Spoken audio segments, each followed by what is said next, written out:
Manajer Arsenal, Mikel Arteta, dikabarkan masih berusaha keras untuk membujuk Rodrigo agar bergabung ke Emirates Stadium. Ketertarikan terhadap pemain asal Brasil itu kembali muncul setelah Arsenal kesulitan mendapatkan target utama mereka sebelumnya, Nico Williams.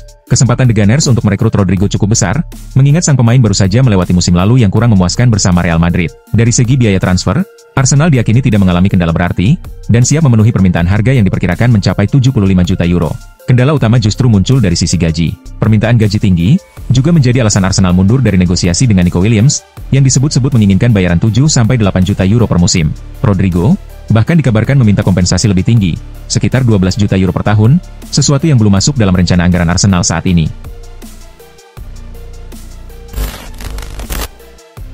Robert Lewandowski menegaskan bahwa ia tidak akan meninggalkan Barcelona pada bursa transfer musim panas ini. Dalam pernyataannya secara terbuka, Lewandowski menyebut tidak memiliki keinginan untuk angkat kaki dari Camp Nou. Dalam wawancara bersama Bild, striker berusia 36 tahun itu menyatakan bahwa fokus utamanya saat ini adalah membela Barcelona. Ia bahkan memiliki tekad untuk mencetak lebih banyak gol bersama Blaugrana di musim mendatang. Meskipun Lewandowski menunjukkan komitmennya untuk tetap di klub, sejumlah tim dari Liga Arab Saudi dilaporkan telah mulai menyusun rencana. Berdasarkan laporan Mundo Deportivo, mereka berniat merekrut Lewandowski pada tahun 2026, jika kontraknya bersama Barcelona tidak diperpanjang. Saat ini, belum ada negosiasi resmi antara pihak klub dan sang pemain. Namun pembicaraan bisa saja dimulai pada Januari 2025, apabila Barcelona memilih untuk tidak melanjutkan kontrak. Ruben Amorim dikabarkan tengah membidik sejumlah striker top Eropa sebagai bagian dari rencananya memperkuat lini depan tim, termasuk nama-nama seperti Victor Gyökeres, Bryan Mbeumo, dan Victor Osimhen. Namun menurut analis sepak bola ternama, Fernando Lopez, justru Beto dinilai sebagai pilihan yang paling siap untuk menghadapi kerasnya kompetisi Premier League.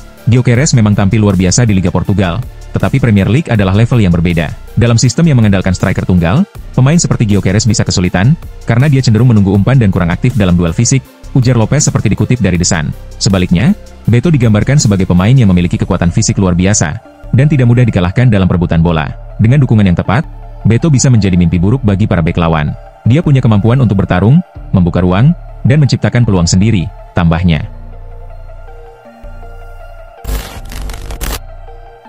Marcus Rashford saat ini tengah mempertimbangkan langkah untuk mencari klub baru.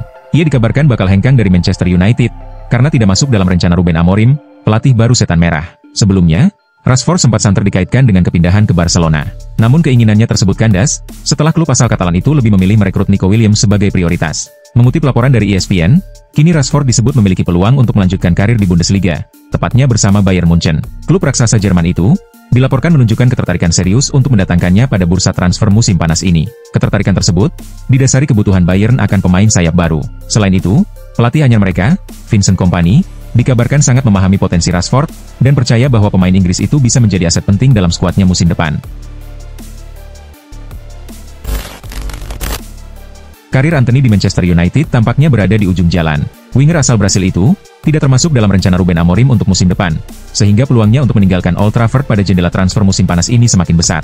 Menariknya, Antony disebut telah menentukan tujuan yang ia inginkan untuk langkah selanjutnya. Ia dikabarkan ingin kembali membela Real Betis, klub yang pernah ia perkuat sebagai pemain pinjaman.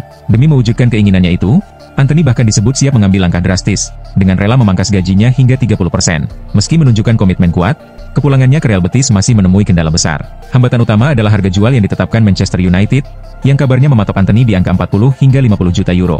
Nilai sebesar itu tentu menjadi beban berat bagi Real Betis, dan berpotensi menjadi rekor transfer baru bagi klub asal Spanyol tersebut.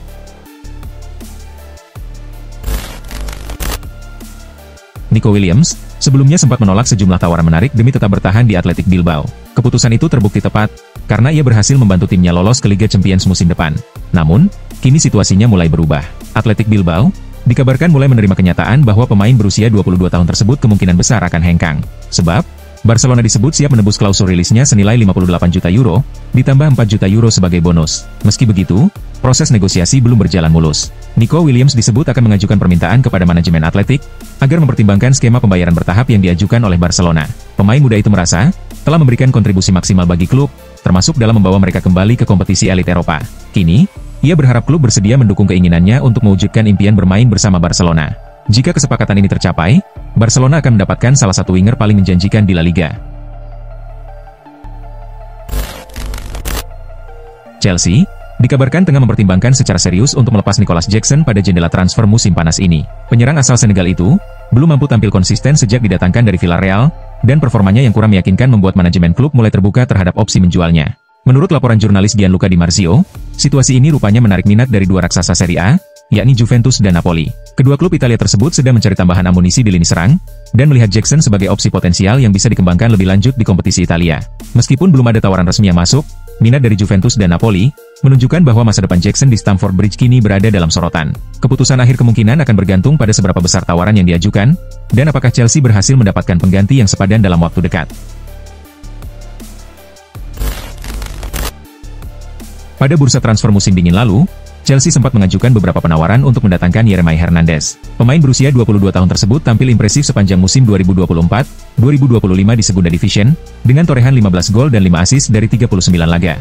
Penampilannya yang konsisten membuat banyak klub Eropa, termasuk Chelsea, menunjukkan ketertarikan yang serius. Namun menurut laporan dari ESPN, Chelsea kini tidak lagi berniat melanjutkan upaya mereka untuk merekrut Yeremy.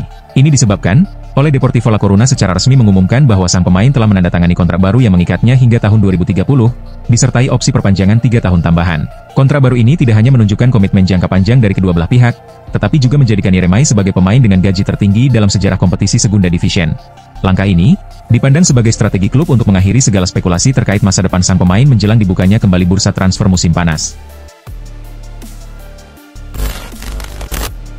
Cesc Fabregas baru saja menuntaskan musim penuh pertamanya sebagai pelatih utama.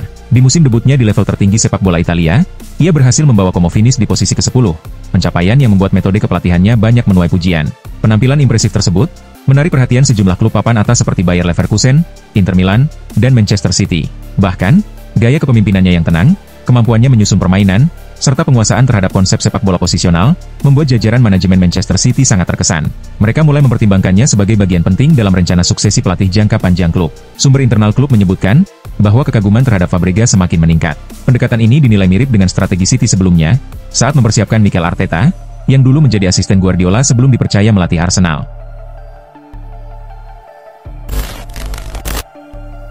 Liverpool saat ini tengah berupaya keras untuk menemukan pembeli yang tepat bagi Darwin Núñez. Menurut laporan dari Mirror, klub asal Merseyside tersebut telah menurunkan permintaan harga untuk penyerang asal Uruguay itu, karena mereka ingin melepasnya pada jendela transfer musim panas ini.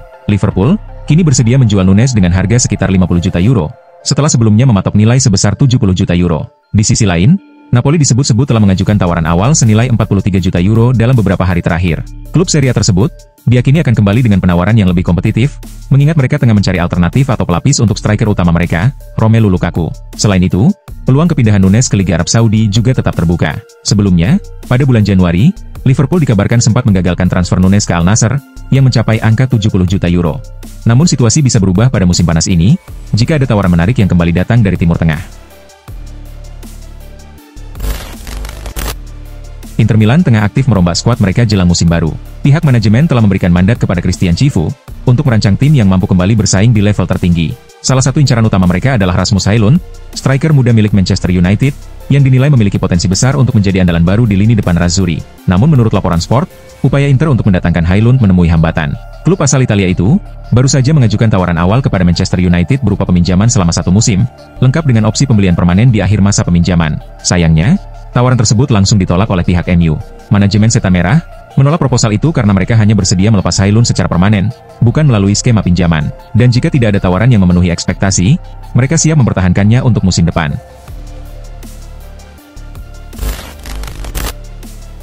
Juventus tengah mempersiapkan diri untuk bergerak aktif di bursa transfer musim panas. Pelatih Igor Tudor berencana mendatangkan setidaknya 3 pemain baru, guna memperkuat tim berjuluk Sinyonya Tua.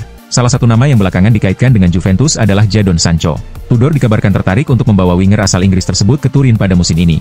Namun, harapan Juventus untuk merekrut Sancho tampaknya bisa pupus. Menurut laporan terbaru, sang pemain justru lebih condong untuk bergabung dengan Napoli pada bursa transfer kali ini. Ada 2 alasan utama di balik pilihannya. Pertama, Napoli disebut lebih cepat melakukan pendekatan terhadap Sancho dibanding Juventus. Bahkan, proses negosiasi antara Napoli dan Sancho dikabarkan sudah berada pada tahap lanjut. Kedua, Sancho tertarik dengan proyek ambisius yang tengah dirancang oleh Antonio Conte untuk musim depan. Inilah yang menjadi alasan utama, mengapa Sancho lebih memilih hijrah ke Napoli untuk musim depan. Cristiano Ronaldo ternyata sempat menjadi incaran klub raksasa Argentina, River Plate, untuk memperkuat tim mereka di ajang Piala Dunia antar klub 2025. Tawaran menarik tersebut datang langsung dari sang pelatih, Marcelo Gallardo, yang menginginkan kehadiran mega bintang asal Portugal itu sebagai tambahan kekuatan di lini depan timnya. Gallardo Melihat sosok Ronaldo sebagai pemain yang masih memiliki pengaruh besar di lapangan, meski usianya tak lagi muda. Namun, harapan Gallardo tidak menjadi kenyataan. Ronaldo, yang kini telah berusia 40 tahun, dengan tegas menolak semua tawaran untuk bermain di turnamen antar klub paling bergengsi tersebut. Ia memilih untuk tetap fokus mempersiapkan diri menghadapi musim kompetisi berikutnya bersama klubnya saat ini, Al Nassr, di Liga Arab Saudi. Menurut laporan dari Sport, Joan Garcia mengalami minggu yang penuh tekanan sejak kedatangannya di markas Barcelona, usai menyelesaikan transfernya dari Espanyol. Penjaga gawang berusia 24 tahun itu, yang resmi bergabung dengan Barcelona di awal pekan ini, dikabarkan telah menerima sejumlah pesan dan panggilan bernada ancaman. Situasi ini cukup serius, hingga memaksanya untuk tetap berada di rumah, demi menjaga keselamatannya. Ketegangan semakin memuncak, setelah kabar kepindahannya tersebar luas di publik. Garcia mulai dibombardir dengan pesan ancaman melalui ponselnya, serta panggilan dari nomor tak dikenal, yang pada akhirnya membuatnya harus mengganti nomor telepon. Alih-alih menikmati libur musim panas, Garcia justru memilih untuk mengurung diri di rumah, dan hanya sesekali keluar untuk menemui teman-teman dekatnya. Seperti dilaporkan Sport Mediaset, Napoli lebih memilih melepas Victor Osimhen ke Liverpool, dibandingkan memperkuat klub rival di Serie A. Bahkan, opsi pertukaran pemain dengan Darwin Núñez juga mencuat, mengingat performa penyerang asal Uruguay itu dianggap belum memuaskan dalam 3 musim terakhir bersama The Reds. Napoli pun dikabarkan telah membuka komunikasi dengan agen Núñez. Apabila Liverpool menunjukkan ketertarikan serius terhadap Osimhen, skenario pertukaran plus tambahan biaya bisa saja terjadi. Namun demikian, Osimhen sendiri kabarnya lebih condong untuk bergabung dengan Juventus. Mantan striker Lille itu ingin mencari tantangan baru, namun ia menilai proyek yang ditawarkan Juventus lebih menarik, dan sesuai dengan ambisinya dibandingkan Liverpool saat ini. Osimhen sendiri masih terikat kontrak di Napoli hingga musim panas 2026, dan dalam kontraknya terdapat klausul rilis senilai 75 juta euro, yang hanya bisa diaktifkan oleh klub-klub luar Italia. Dengan demikian, jika Juventus ingin merekrutnya, mereka harus melakukan negosiasi langsung dengan pihak Napoli terkait harga transfer. Pep Guardiola dan Manchester City tengah ambil bagian dalam ajang Piala Dunia antar klub 2025, yang melibatkan berbagai tim dari seluruh penjuru dunia, termasuk Amerika Selatan. Guardiola tertarik dengan budaya sepak bola dari kawasan tersebut. Meski kontraknya dengan City masih berlaku selama 2 tahun lagi, dan ia tidak memiliki niat untuk segera meninggalkan Etihad Stadium, ia mengaku bahwa kemungkinan melatih tim asal Amerika Selatan terdengar cukup menggoda. Sejarah mencatat, banyak hal hebat dalam dunia sepak bola berasal dari Amerika Selatan, ujar Guardiola. Banyak pemain terbaik berasal dari sana, meskipun kemudian mereka pindah ke Eropa, karena faktor ekonomi dan prestis. Mereka sangat luar biasa. Saya menyukai atmosfer turnamen ini, ketika harus menghadapi tim dari Amerika Selatan.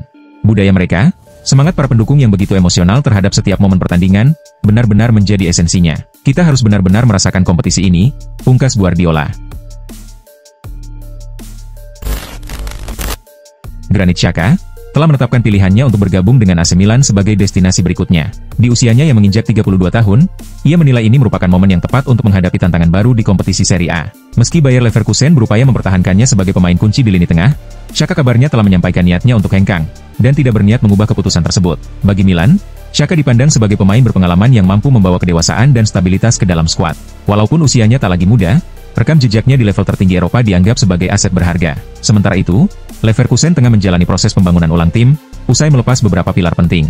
Dan kepergian Xhaka akan menjadi kehilangan besar, mengingat kontribusinya yang signifikan, baik di atas lapangan maupun di ruang ganti.